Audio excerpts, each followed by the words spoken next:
Halo Gadgeters, hadir di sini dan hari ini dalam rangka Hari Disabilitas Internasional tanggal 3 Desember saya mengajak teman saya yang ada di sebelah saya namanya Fahri. Dia adalah seorang tunanetra dari lahir. Sebetulnya ada dark joke-nya tapi gue nggak berani ngulangin. Keluarin aja. Itu bakat alam, ya kan? Gue takut. Gue tidak siap. Nah, Fahri ini ternyata tukang gonta-ganti HP. Bukan channel itu gonta-ganti HP, tapi dia hobi gadget, dia nyobain HP-HP baru, bahkan kayaknya dia lebih, bisa dibilang untuk beberapa titik nih, bahkan lebih paham dari saya gitu. Sesuai judulnya, jadi hari ini kita mau bahas tentang gimana seorang tunanetra memanfaatkan HP-nya supaya dia bisa hidup mandiri, mengurangi ketergantungan sama orang lain gitu ya. Mungkin ya, mandiri. Bener. Sebelum masuk ke sana, begitu saya mau perkenalkan dulu mungkin ya. Namanya Fahri Muhammad Rosa. Iya benar. Umur 28. Fahri ini sehari-hari kesibukannya? Kesibukan apa ya? Freelance sih. Jadi kadang ngajar. Ngajar apa tuh? Komputer. Office buat tunanetra sih kebanyakan. Tunanetra juga. Gitu. Jadi kalau per event sih ngajarnya. Per event. Gitu. Terus katanya main musik. Bisa main musik. Main apa tuh? Ngeband juga. Waduh, luar biasa. Main alat musik apa? Basicnya keyboard. Basicnya keyboard. Cuman tergantung kebutuhan. Waduh. Kadang kalau lagi performnya akustik ya main bass malah kadang-kadang. Wah, luar biasa banget, talented. Saya aja nggak bisa main alat musik satupun gitu. Coba di YouTube bisa. Juga sih. Di YouTube juga. Oh ya, dia ada channel. Nanti linknya saya taruh di kolom deskripsi ya. Nah, itu dia. Sekarang sehari-hari pakai apa daily driver HP-nya? Daily driver sekarang lagi pakai. Tunjukin. Sekarang lagi pakai 2 sih. Waduh, mantap. Ini 13 Pro Max. Waduh. Sama Realme 9 Pro Plus. Nah, Realme 9 Pro Plus pakai satu Android, satu iPhone. Satu Android, satu iPhone. Tapi yang utama iPhone. Lagi iPhone. Pertanyaannya harusnya nggak perlu ditanyakan ya, sudah jelas ya. Enggak juga, karena sebelumnya dari driveran malah Android dua-duanya. Oh gitu. Emang dari dulu emang pakai 2, cuman tadinya tuh Android dua-duanya. Baru pakai iPhone tuh kemarin bulan Juli. Soalnya sebelum-sebelumnya belum ada iPhone yang baterainya gede. Nggak ada rencana buat pindah ke iPhone 14? 14 nggak, skip dulu. Bedanya tipis ya, mau. Bedanya tipis. Kecuali kalau dia udah pakai Type C, mungkin bisa dipertimbangkan buat pindah. Oke. Belum ada bocoran lagi dari Mamang Ming Ceko nih. Ming Ceko. Mamang Ming Ceko, mamang kita semua. Iya dong.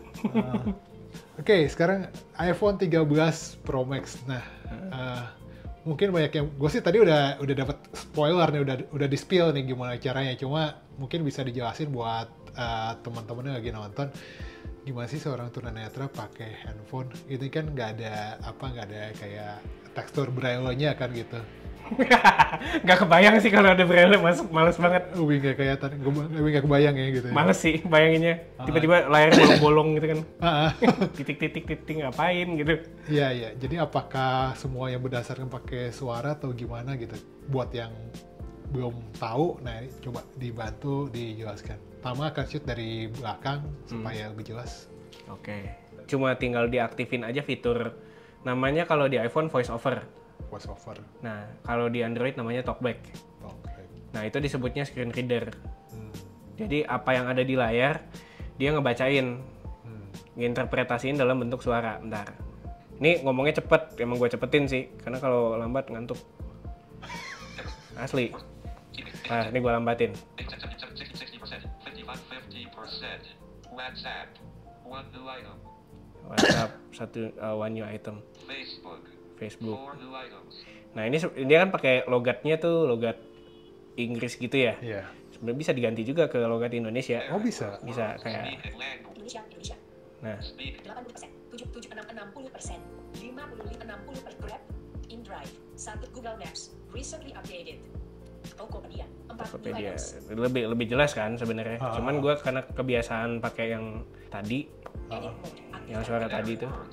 Biasanya kan orang kan ngeklik itu ya udah tinggal klik sekali klik gitu kan. Kalau pakai voice over atau pakai talkback itu Ini settings misalkan, kalau mau ini 2 kali baru buka gitu.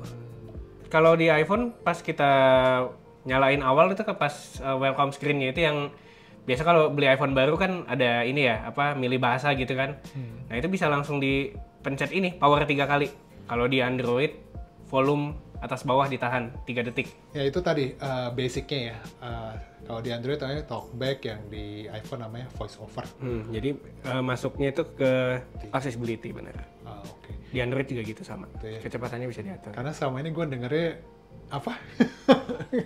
Kayak apaan sih gitu kan? Apa? kok kalian bisa dengar dengan jelas gitu?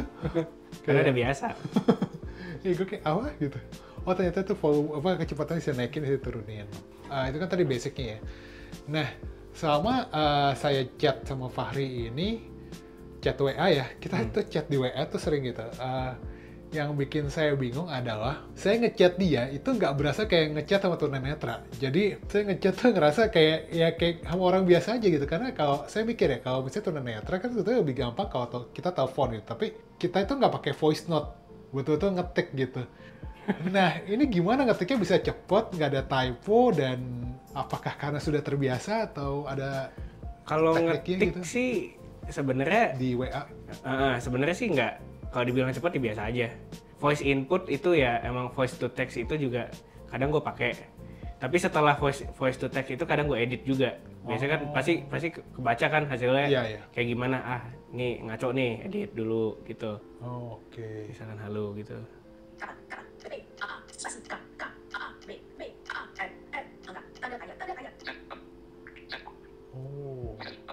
Biasa aja sebenarnya. Jadi ketika kita ngeraba huruf nih, dia nyebutin dulu. Ketika dilepas baru dia ngetik.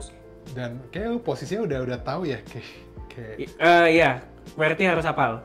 Ngafalin keyboard awalnya. Urutannya gitu ya. Kalau misalnya gue kirim WA tapi pakai emoticon. Itu bisa kebaca. Iya, dia misalkan emoticonnya misalkan kayak senyum, gambar senyum gitu. Dia bilang smiling face. Ada kan kadang-kadang kalau cewek-cewek itu suka yang emot-emot nangis tuh, crying face atau face with apa lala segala macam gitu yang. Nah, itu kan kalau emoticon. Kalau kirim stiker ada yang kebaca ada yang enggak. Oh, nggak standar ya itu berarti. Nggak standar. Karena stiker kan bisa semua orang bisa bikin kan. Iya. Selain chat WA yang sehari-hari apa sih, kayak pesen makan lewat GoFood atau GrabFood? Sama gitu caranya. Semua sama gitu. Sama. Kan bedanya ya dia cuma diinterpretasikan ke suara aja gitu.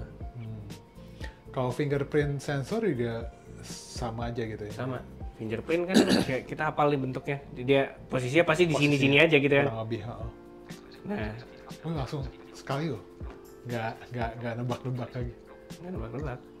Bisa cerita nggak kalau dulu waktu sebelum ada smartphone gitu, waktu masih zaman-zaman feature phone mungkin tahun berapa ya, tahun 2010 mungkin masih zaman BlackBerry kali 2010 ya.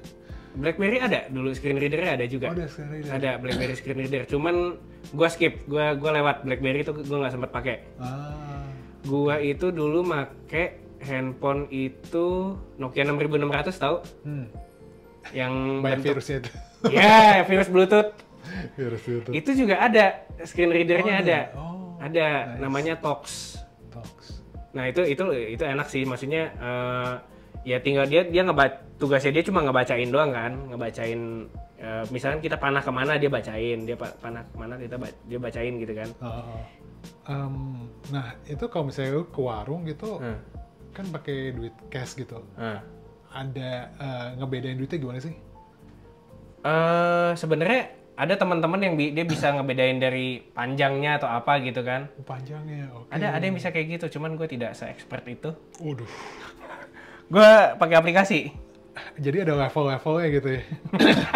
Ada yang jago kayak ngeraba, oh ini 20 gitu. Oh, udah mythic tuh kalau di Mobile Legends. Mythic, ya bener.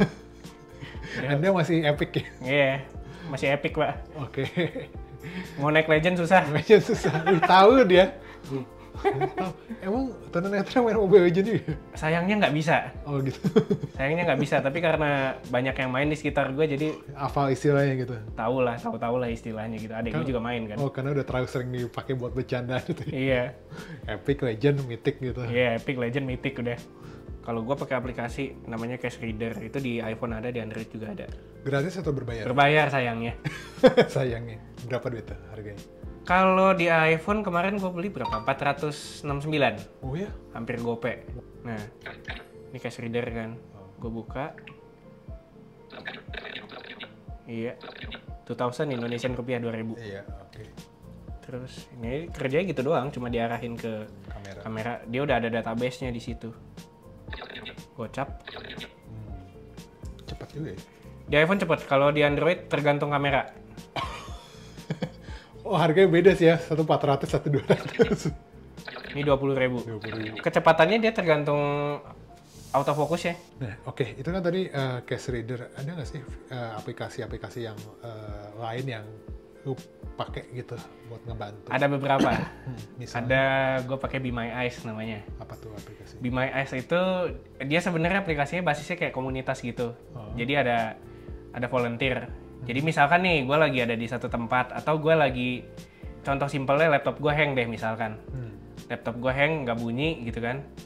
Ini lagi nggak ada orang di sekitar gue yang bisa gue tanyain gitu kan. Nah gue pakai aplikasi itu. Jadi dia ngehubungin ke volunteer yang ngedaftar di aplikasi itu untuk nanti kita minta tolong liatin dia video call lah gitu konsepnya.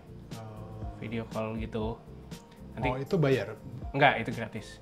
Oh, volunteer-nya berarti benar-benar gratis? Gratis. Kayak ya udah lu bisa daftar jadi user atau jadi volunteer di situ. Itu gue pakai. Kalau gue lagi males pakai aplikasi itu, kadang-kadang gue kontak temen gue atau gue kontak adek gue gitu. Kadang-kadang gitu. Sama aja di WA. Prinsipnya gitu. video call. Video call. Cuman kalau lagi nggak ada yang bisa dikontak ya gue pakai itu. I see. Terus ada gue pakai juga Envision. Apa tuh Envision? Envision itu dia buat kayak baca gambar, baca screenshot, pakai apa Google Keep juga bisa kan? Google Keep, iya Google Lens. Apa itu? Ya Lens. Cuman kalau buat baca gambar yang agak rumit itu kadang gue lebih makainya si Envision itu. Tapi akurat? Lumayan akurat. Tergantung gambarnya sejelas apa sih. Nah dari lu ada nggak sih kayak semacam lu tuh pengen ada developer ngembangin aplikasi apa atau gadget apa yang pengen kira-kira lu butuhin gitu? Apa ya? Gue belum kebayang sih sebenarnya. Cuman kalau aja itu harganya bisa dibikin terjangkau tuh ada tuh alat keren sih menurut gue. Envision Glasses namanya. Envision Glasses bisa apa tuh? Itu kayak kacamata pintar gitu. Jadi coba ntar kalian lihat aja di YouTube gitu kan. Ntar kasih B-roll deh. Cari aja tuh di YouTube. Jadi itu dia kayak bisa ngedetek barcode atau apa kayak di jalan misalkan ada apa. Jadi bisa ngedetek tuh. Cuman harganya seharga Vio Second 50 jutaan itu. Belum pajak loh itu. Maksudnya harga dari Eropa sana segitu. Harga di Eropa segitu. Belum pajak belum. Tapi harga di Eropa kan biasa lebih mahal ya daripada di sini. Cuman kan di Indo nggak ada yang masukin. Oh jadi itu ya kalaupun lu ada wish, lu ada harapan lu pengen ada yang masukin ke Indonesia apa Envision Glass. Iya. Gitu. Sama itu sih kalau misalkan mobil autonomous car itu keren sih. Autonomous car. Oh yang bisa jalan sendiri itu. Jalan sendiri itu asik sih. Kayaknya udah sih itu aja kalau pertanyaan dari gue. Kalau gadgetis ada yang mau ditanyakan, terus saya di kolom komentar di bawah video ini nanti kalau sekiranya ada yang menarik akan gue teruskan ke Fahri buat dia jawab. Gue juga bakal baca sih kolom komennya. Kayak seru tuh. Iya. Jadi kalau ada yang ini tanya aja. Yang mau tanyain atau mau dikomentarin, tulis di kolom komentar. Nanti Fahri juga akan ikut baca gitu. Siap. Setelah videonya tayang. Sekian aja video kali ini. Terima kasih udah menonton sampai selesai. Dan saya Hadi Gunawan, di belakang kamera dan Tama, kami undur diri, kami bertiga undur diri. Kita jumpa lagi di video berikutnya. Cheers! Yuk.